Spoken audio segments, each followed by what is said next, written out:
దేశంలో రెండో అత్యున్నత పదవైన ఉపరాష్ట్రపతి ఎన్నికకు సర్వం సిద్ధమైంది. అధికారులు పోలింగ్కు అన్ని ఏర్పాట్లు పూర్తి చేశారు. ఎన్డీఏ, యూపీఏ శిబిరాలు కూడా సిద్ధమయ్యాయి.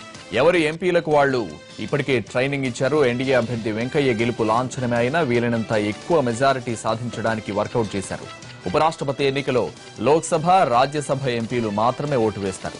రాష్ట్రపతి ఎన్నికల్లాగా ఎమ్మెల్యేలకు ఛాన్స్ ఉండదు. లోక్సభలో 545 మంది సభ్యులు, రాజ్యసభలో 245 మంది సభ్యులు ఉన్నారు. మొత్తం 790 మంది ఓటర్లున్నారు. Magic figure 396. అయితే 4 సీట్లు ఖాళీగా ఉండడంతో మ్యాజిక్ ఫిగర్ 394కే పరిమితమైంది. ఎన్డీఏ అభ్యర్థికి 2 సభల్లో మద్దతిస్తున్న పార్టీల సభ్యులతో కలిపి 505 ఓట్లున్నాయి. ఇందులో ఒక బీజేపీ బలమే 337. తర్వాత రెండో స్థానంలో 50 సీట్లతో అన్నాడీఎంకే ఉంది. ఎన్డీఏలో లేనప్పటికీ అన్నాడీఎంకే, వైసీపీ, టీఆర్ఎస్ పార్టీలు ఎన్డీఏ అభ్యర్థికి మద్దతు పలుకుతున్నాయి. రాష్ట్రపతి ఎన్నికల్లో ఎన్డీఏ అభ్యర్థికి ఓటేసిన జేడీయూ, బీజేడీ మాత్రం ఈసారి విపక్ష అభ్యర్థికి ఓటేయబోతున్నాయి. యూపీఏ బలాబలాలు చూస్తే కూటమిలోని అన్ని పార్టీలకు కలిపి ఉభయ సభల్లో 276 మంది సభ్యులున్నారు. ఇందులో కాంగ్రెస్ బలం 103 కాగా తృణమూల్ కాంగ్రెస్ బలం 46గా ఉంది. రాష్ట్రపతి ఎన్నికలతో పోలిస్తే ఉపరాష్ట్రపతి ఎన్నికల్లో ముందుగానే బరిలోకి దిగిన విపక్ష కూటమి అభ్యర్థిని వెంటనే ప్రకటించింది. కానీ ఎన్డీఏ అభ్యర్థి వెంకయ్య గెలుపు నల్లేరుపై నడకే కానుంది.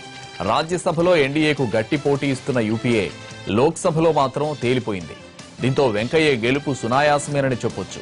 ఎన్డీఏ రాష్ట్రపతి అభ్యర్థి కోవింద్కు ఎంపీ ఓట్లలో 522 వచ్చాయి. మరో 22 ఓట్లు చెల్లకుండా పోయాయి. ఈసారి నామినేటెడ్ సభ్యుల్ని కూడా లెక్కేసుకుంటే వెంకయ్యకు ఈజీగా 500 ఓట్లు వస్తాయని అంచనా. రాష్ట్రపతి ఎన్నికల మాదిరిగా ఓట్లు చెల్లకపోకుండా ఉండేందుకు ఈసారి తగిన జాగ్రత్తలు తీసుకుంది ఎన్డీఏ.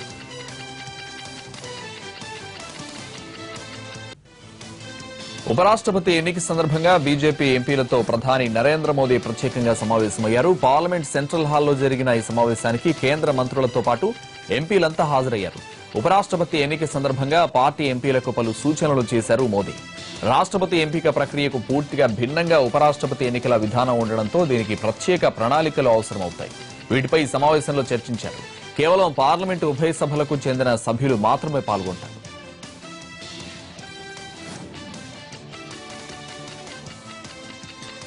తమిళనాడులో అన్నాడీఎంకే డిప్యూటీ ప్రధాన కార్యదర్శి దినకరన్ మళ్లీ పొలిటికల్ స్క్రీన్ పైకొచ్చారు. ఈసీకి లంచం ఇవ్వజూపిన కేసులో తీహార్ జైల్లో ఉండొచ్చిన దినకరన్ కొన్ని రోజులు సైలెంట్ గానే ఉన్న బెంగళూరు జైల్లో శశికళను కలిశాక రెచ్చిపోతున్నారు. ఈ రోజు అన్నాడీఎంకే పార్టీ ఆఫీసుకు వెళతానని దినకరన్ ప్రకటించడంతో భారీగా పోలీసు బలగాలు రంగంలోకి దిగాయి. అన్నాడీఎంకే పార్టీ ఆఫీసు తనదని, తనను అక్కడికి వెళ్లకుండా ఎవరూ అడ్డుకోలేరని దినకరన్ చెబుతున్నారు. అయితే దినకరన్ రాకను అడ్డుకోవడం కోసం పళని సర్కార్ అన్ని ప్రయత్నాలు చేస్తోంది. దినకరన్ మళ్లీ పార్టీ వ్యవహారాల్లో జోక్యం చేసుకోవడం పళనికి అస్సలు ఇష్టం లేదు. దినకరన్ వస్తే స్టాలిన్ కు అవకాశం ఇచ్చినట్లేనని ఆయన భావిస్తున్నారు. అవసరమైతే దినకరన్ ను అరెస్ట్ చేయాలని కూడా చెన్నై పోలీసులకు ప్రభుత్వం ఆదేశాలు ఇచ్చిందని తెలుస్తోంది. అటు 2 వర్గాల విలీనంపై మాట్లాడిన దినకరన్ 2 నెలల్లో శుభవార్త వింటారని ఊరిస్తున్నారు. అక్టోబర్ 17 లోపే విలీనం పూర్తవుతుందనే నమ్మకం ఉందన్నారు. అన్నాడీఎంకేకు ఇప్పటికీ ప్రధాన కార్యదర్శి శశికళేనని, ఆమె నియమించిన వారిని ఎవరూ అడ్డుకోలేరని దినకరన్ వ్యాఖ్యానించారు. పార్టీలోకి ఆయన వస్తే మళ్లీ చిన్నమ్మ రాజ్యం వస్తుందని, అప్పుడు తమిళ ప్రజల్లో ప్రభుత్వంపై వ్యతిరేకత పెరుగుతుందని పళనిస్వామి భయపడుతున్నారు. ఏపీలో నంద్యాల పోరు వైపు కాకరేపుతుంటే మరో ఆసక్తికర ఎన్నికలకు నగారా మోగించింది రాష్ట్ర ఎన్నికల కమిషన్. 7 ఏళ్లుగా వాయిదా వేస్తూ వస్తున్న కాకినాడ మున్సిపల్ ఎన్నికకు షెడ్యూల్ విడుదల చేసింది. ఆగస్టు 29న పోలింగ్ జరగనుండగా సెప్టెంబర్ 1న ఫలితాలు ప్రకటించనున్నారు. 7 నుంచి 10 వరకు నామినేషన్లకు స్వీకరిస్తారు. 11న నామినేషన్లను పరిశీలించనున్న అధికారులు ఉపసంహరణకు 16 వరకు సమయం ఇచ్చారు.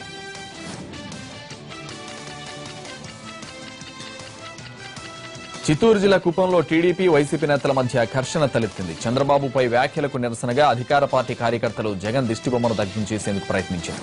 అదే సమయంలో అక్కడికి చేరిన విపక్ష నేతలు వారిని అడ్డుకునేందుకు యత్నించారు. దీంతో ఇరు వర్గాల మధ్య తీవ్ర ఘర్షణ చోటు చేసుకుంది. తోపులాటలో కొందరికి స్వల్ప గాయాలయ్యాయి.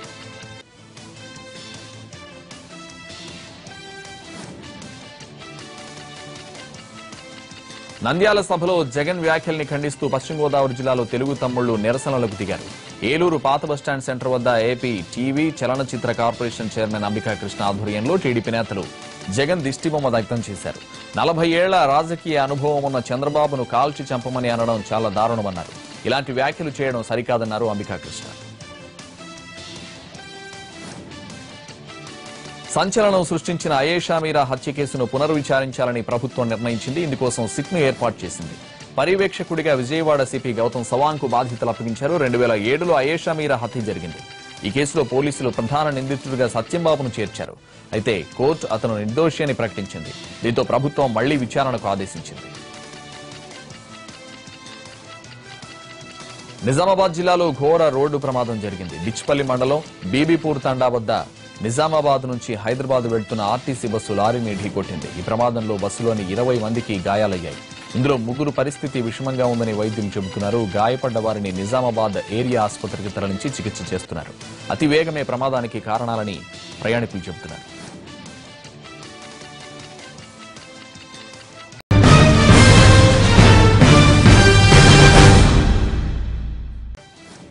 న్యూస్ విజయవాడలో రైల్వే స్టేషన్లో పోలీసులు విస్తృతంగా తనిఖీలు చేశారు. ఏసీపీ శ్రావణి నేతృత్వంలో సాధారణ రైల్వే పోలీసులు తనిఖీలు చేశారు. ఐరిస్ సాంకేతిక పరిజ్ఞానంతో నేరస్తుల్ని గుర్తించారు. పాత నేరస్తులు, అనుమానాస్పద వ్యక్తుల్ని అదుపులోకి తీసుకున్నారు పోలీసులు. అమరావతి రాజధాని ప్రాంతంలో కృష్ణానది పరిరక్షణ కమిటీ పర్యటన ఉద్రిక్తతకు దారితీసింది. ప్రొఫెసర్ రాజేంద్రనాథ్ సింగ్, విక్రమ్ సోని, సిహెచ్ రామచంద్రయ్యలతో కూడిన కృష్ణానది పరిరక్షణ కమిటీ రాజధానిలోని లంక గ్రామాల్లో పర్యటిస్తోంది. అయితే ప్రకాశం బ్యారేజ్ వద్ద గో బ్యాక్ అంటూ ప్లకార్డులు ప్రదర్శించి నినాదాలు చేశారు రైతులు. మంగళగిరి మండలం కురగల్లు, నిరుకొండ గ్రామాల రైతులు ఈ కమిటీని అడ్డుకున్నారు. తమ ప్రాంతంలో పర్యటించొద్దంటూ నినాదాలు చేశారు. కమిటీ సభ్యులను వెంట తీసుకెళ్లి తుళ్లూరులో సమావేశం ఏర్పాటు చేశారు.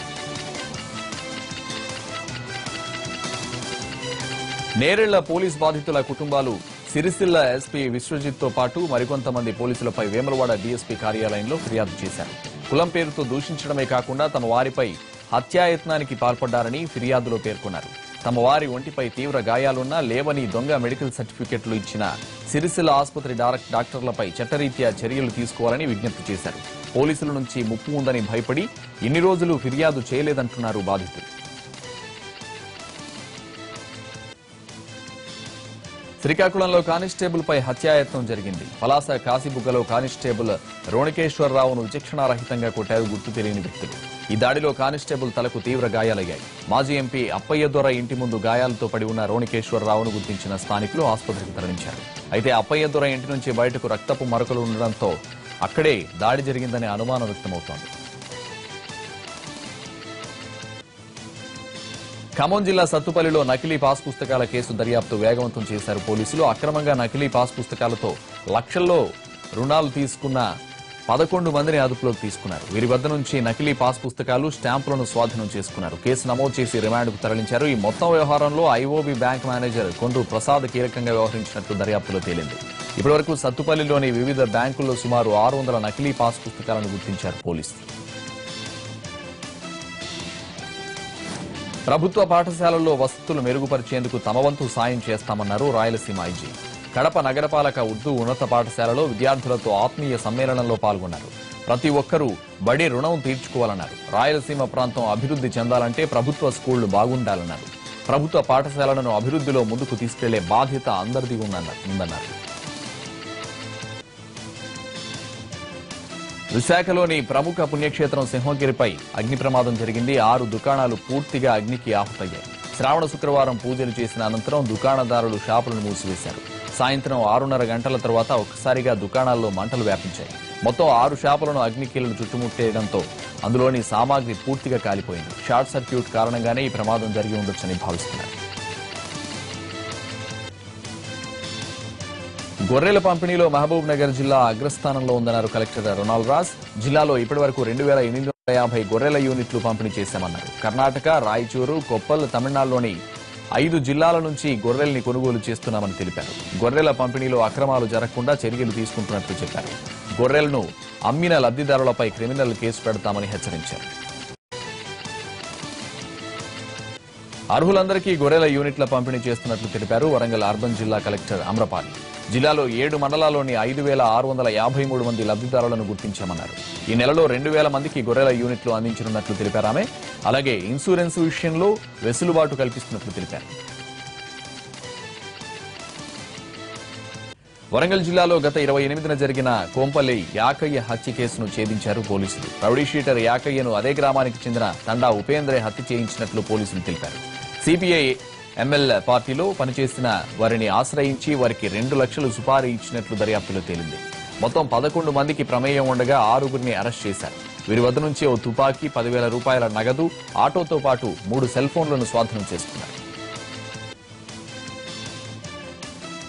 అనంతపురంలో కల్తీ చెర్రీలను తయారు చేస్తున్న మణికంఠ ఆగ్రో ఇండస్ట్రీస్ పై దాడులు చేశారు అధికారులు. బొప్పాయి విత్తనాలు, కుళ్లిన పండ్లతో చెర్రీలను తయారు చేస్తున్నట్లు గుర్తించారు. వీటిని బేకరీలకు సరఫరా చేస్తున్న నిర్వాహకులను పోలీసులు అదుపులోకి తీసుకున్నారు.